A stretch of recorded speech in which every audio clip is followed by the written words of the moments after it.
അപ്പോസ്തല പ്രവൃത്തികളുടെ പുസ്തകം 15-ാം അധ്യായം 8-ാമത്തെ വചനം. ഹൃദയങ്ങളെ അറിയുന്ന ദൈവം നമുക്ക് തന്നതുപോലെ അവർക്കും പരിശുദ്ധാത്മാവിനെ കൊടുത്ത് കൊണ്ട് സാക്ഷി നിന്നു. അപ്പോസ്തല പ്രവൃത്തികളുടെ പുസ്തകം 15-ാം അധ്യായം യെരുശലേമിന്റെ ആദ്യത്തെ കൗൺസിലാണ്.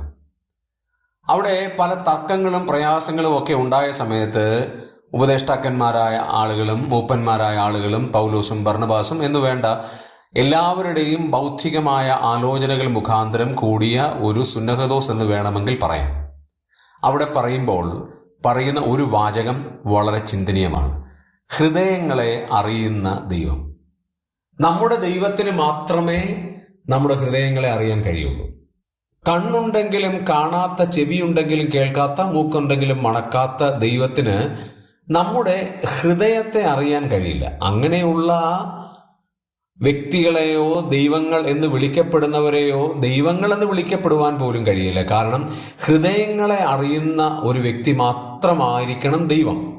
നമ്മുടെ സങ്കടങ്ങളും നമ്മുടെ വേദനകളും നമ്മുടെ പ്രയാസങ്ങളും നമ്മുടെ എല്ലാ വിഷമങ്ങളും മനസ്സിലാക്കുന്ന, ഹൃദയങ്ങളെ അറിയുന്ന ഒരു ദൈവം നമുക്ക് വേണ്ടിയുണ്ട്.